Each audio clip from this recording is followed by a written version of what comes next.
Hi everybody, welcome back to Bentley House. I'm Ara and today is going to be a little bit of a different video. I am going to be taking 9 hours of live stream and smushing them into 9 minutes of video. For the past 5 live streams, I have been working on this. It's a paper nano kit, and of course it is of a model ship. You might know I have a little bit of an obsession with model ships. And this one was no different. I picked this kit out at a hobby store a while ago. While I was in the process of trying to avoid a previous project that I was tired of working on, I re-found this kit and asked those in the live stream if they wanted me to put it together live. And that's what started this whole project. So today you're going to see from beginning to end, 5 full live streams condensed down, the making of what I am calling the airship project. And at the end of this video, I actually wrote a story to go along with it. I have not done this since the abandoned coffee shop project, but I was really itching to write a story for this one specifically. So let's get started with the building process, and after that I will share the story. So this project actually started about halfway through a live stream. I'll link all those live streams below. As you can see on this box, this is called the Black Pirate Ship. I think it's supposed to be like the Black Pearl from the Pirates of the Caribbean. Of course, mine ended up not being a pirate ship, but this was a really cool project in the end. Just so you know, these images are all taken from the live streams, and so that's why the picture is not going to be as great as when I just film it straight with my camera. We did learn early on that it was a little difficult to see me work on this project because most of the project is made with black paper, which doesn't pick up super well on the camera. There were a couple pages of gold, which I think was a nice accent to go with the black paper, but I decided pretty early on that I was going to end up painting this model just so you could see the details. It is a pretty detailed piece, and just because it's all one color, you can't see those details. So basically it's a laser cut kit, and so each individual page you have to cut through the tabs, pull out the pieces, and follow the directions. The directions were basically like picture based, and so there weren't written directions. You had to follow along with the pictures, kind of like putting together something from IKEA.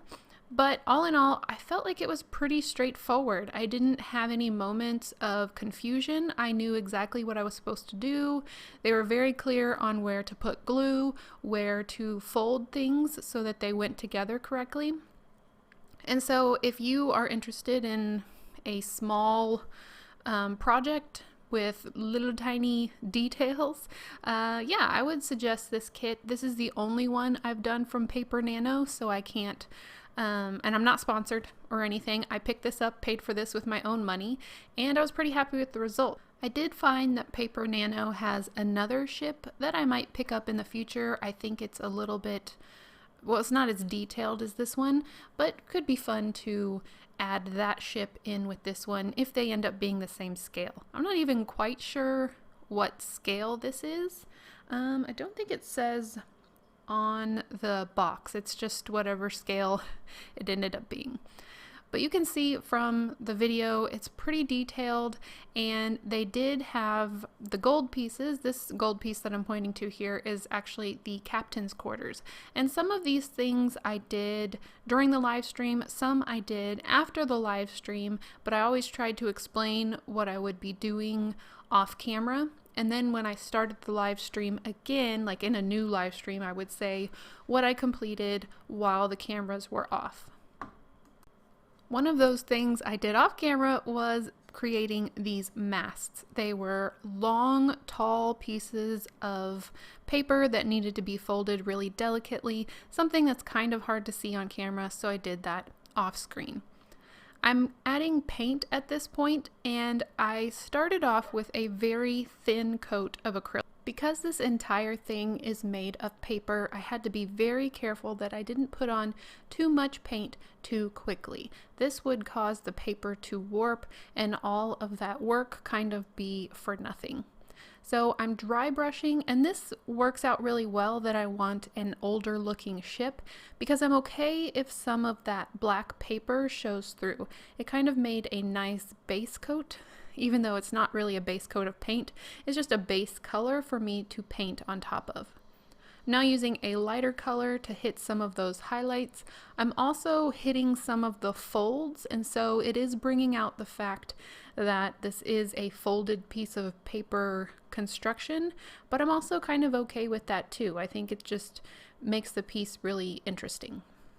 It's at this point in the live streams we started discussing what type of ship this would be, what the story behind this ship would be, and we started talking about it being a ship that floats through the air. If you're familiar with the movie Stardust, I did kind of think I like that movie.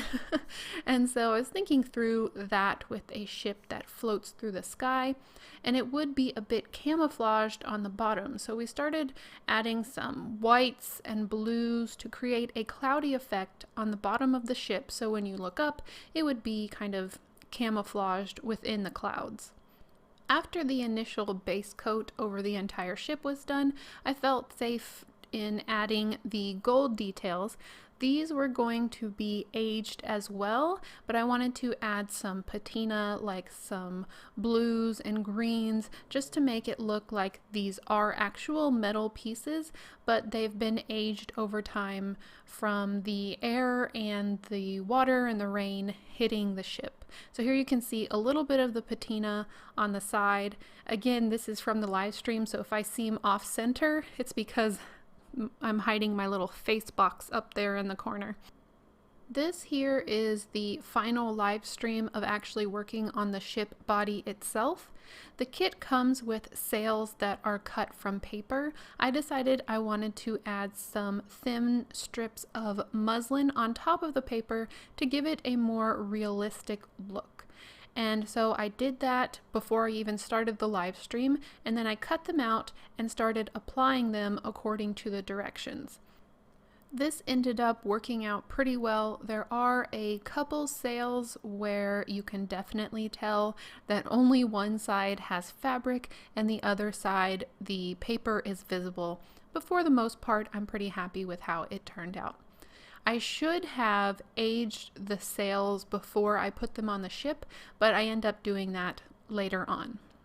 Now that the ship was finished, my final live stream over this project, which was actually earlier this very month, I decided to put together a scene for the ship. This was going to be quite a challenge. I have never tried to do anything suspended or up in the air.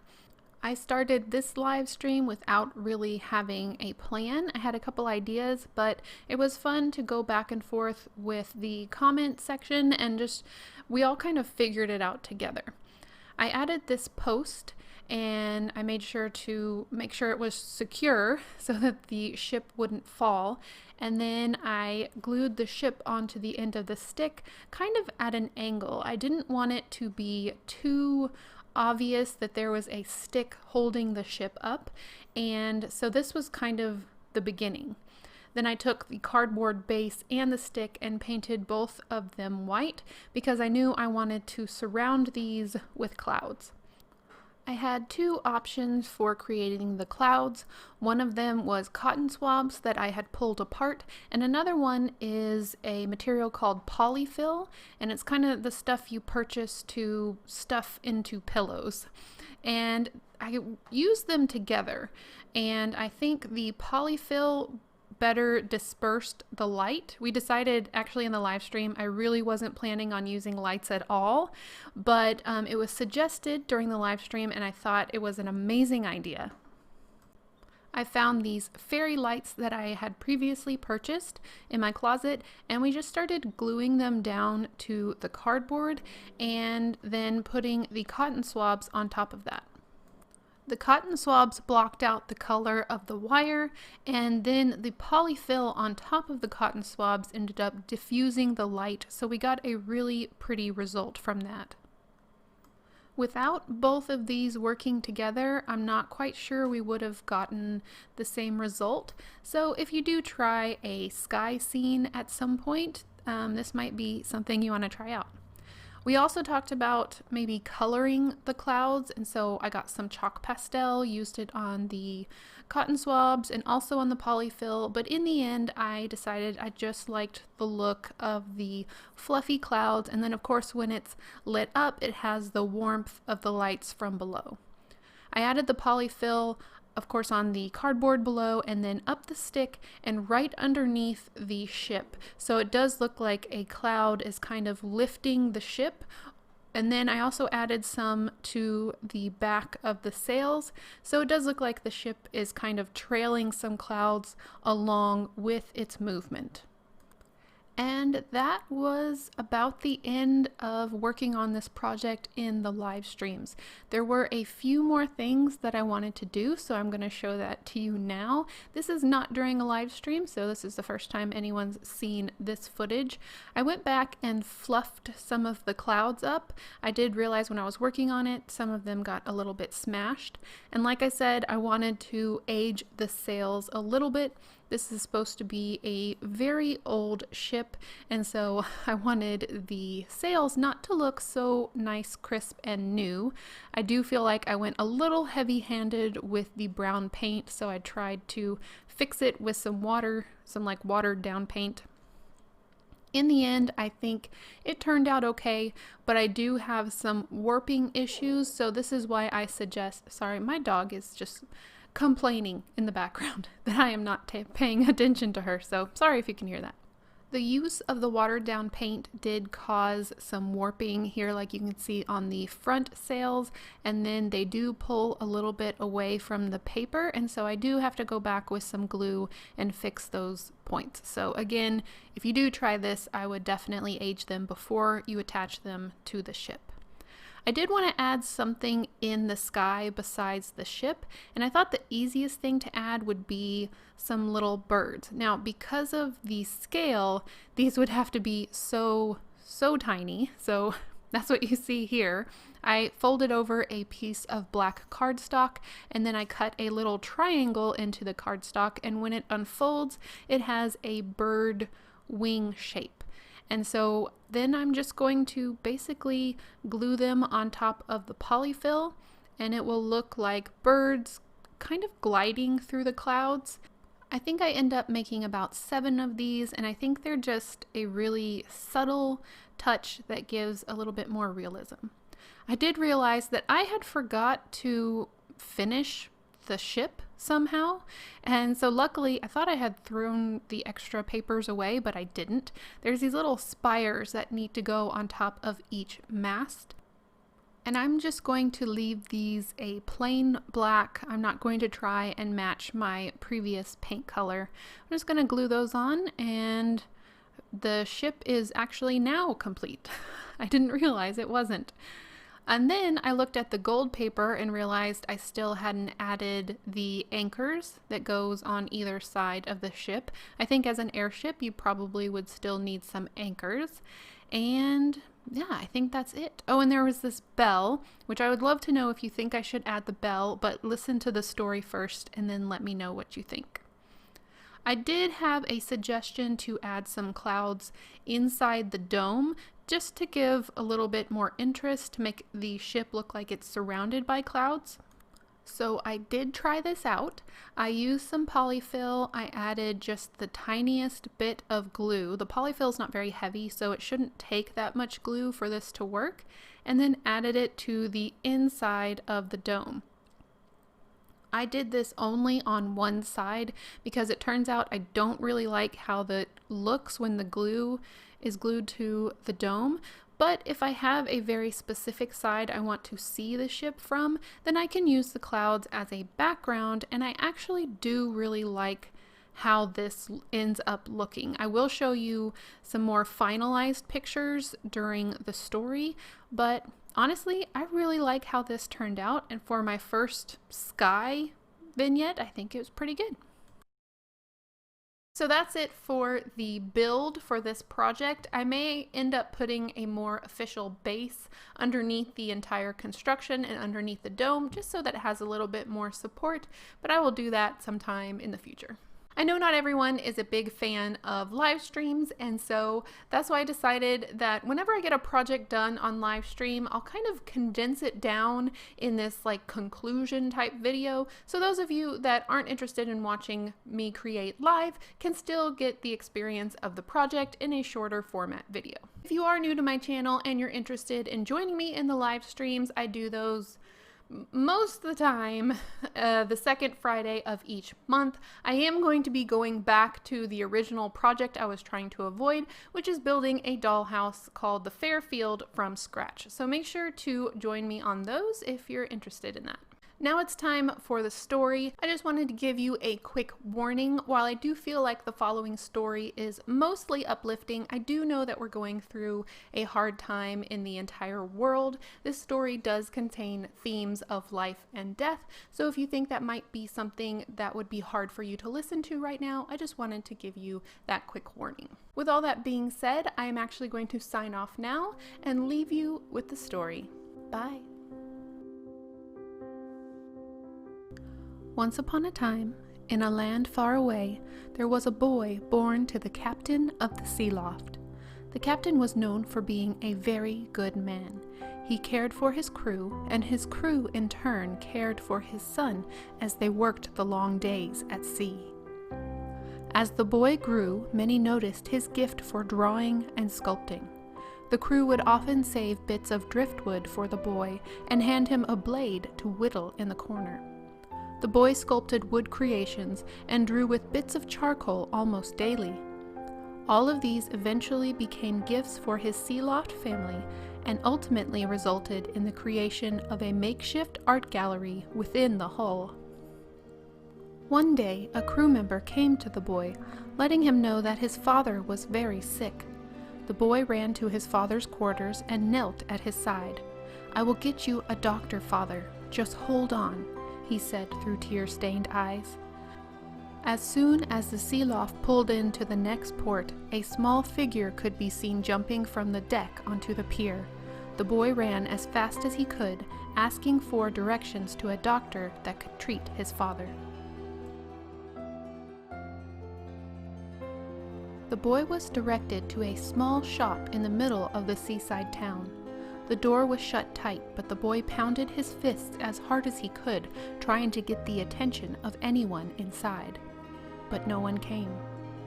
As he turned and collapsed into a heap of tears on the front steps, he heard a small whisper from the adjacent alleyway. He turned to see an old woman in rags, gently curling her finger in a signal for the boy to come near. He stood up, brushing the tears from his eyes, and walked into the alley. "I see you need help," she said inquisitively. "I'm not a doctor, but I can help. What is it that you need?" "My father is dying. He needs medication, but I'm not sure what kind. That's why I need a doctor," the boy replied. "I have medicine that will save him. It's not what a doctor would use, but I can guarantee your father's life would be saved should he have a single dose. However, it is very expensive," she said, raising a gray eyebrow. "I have no money, ma'am. I ran to fetch a doctor, so I did not think to bring coins. Come with me, and you will be paid on the ship, I assure you," he said as he reached for her hand. The woman pulled back gently and raised a graceful finger. "I do not deal in money, my boy. Just as this medication is abnormal to the human world, so are my payment methods. You see, I deal in talents. I could sense your great talent as you approach this evening, and I am willing to make a trade." The boy had a look of confusion on his face. He had never considered his art as a great talent, but more as a way to pass the time on long journeys. "My talent? Do you mean my drawings and woodworks? They are on the ship, and you may have them all, I promise." The woman laughed. "No, my boy, you still do not understand. Every human is born with a natural talent, but it is up to each person to work and grow that talent into something essentially magical. And your talent is now powerful enough to be worth a great deal. If you allow me to take it, I will give you the medication in return." The boy thought about all his artwork on the ship, the joy it had brought him and his crewmates during the long voyages at sea. "I would no longer be able to create?" he asked. "Of course you will, my dear, but it will no longer be easy. You will toil over each creation, which had previously been so easy and such a joy," she carefully explained. The boy only hesitated a minute as he thought this over and then reached out his hand to make the deal. The woman simply shook her head in understanding and took his one hand in both of hers. As she did, the boy felt a small pain in his head and arm, and then the pain was gone. "Here you are, my boy," she said as she handed him the crumpled paper bag. "Give this to your father, and he will be restored. You have my word." The boy turned to go, and she quickly grabbed his shoulder. "Before you go, I have one last thing for you. I am a fair businesswoman, and I realize you do not know the value of what you have just handed over to me. So I have one last thing to give you in our deal. It would only be fair." She put her hand into her cloak and pulled out a small bit of fabric wrapped around something the size of an apple. She unfolded the cloth to reveal a shimmering metal bell. The boy took the bell, wrapped it back up, and put it in his pocket. "What is it for?" he hurriedly asked. "It is not as powerful as the medicine, but when the time is right, it will grant a minor wish for you. By that I mean nothing that could affect or change a living being, but it should work to create a bit of luck in your surroundings." The woman's voice trailed off as the boy was starting to back away from her. "Just ring it when you're ready." The boy gave his father the medication when he returned to the sea loft, and his father made a miraculous recovery, just as the woman had promised. The crew, who was sure the captain was on his deathbed, asked the boy where he had gotten the medicine, but the boy kept his secret. The years passed by, and the boy grew into a young man under the leadership of his father.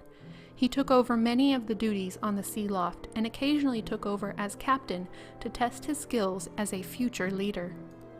The crew occasionally asked the young man for a woodwork or drawing to give as a gift to a loved one on shore, but they were always denied with a sad look. After his father had been returned to health, the boy had tried to sculpt him a dove from a bit of driftwood, but instead of the delicate curves and details he was once able to create, he was now only able to hack and poke at the wood, resulting in a lumpy, wing-shaped creature. He held it up to the sky when he was finished to check his work. He was so disgusted with what he had created that he threw the bit of driftwood back into the ocean. He resolved that from then on he would only imagine what he wanted to create.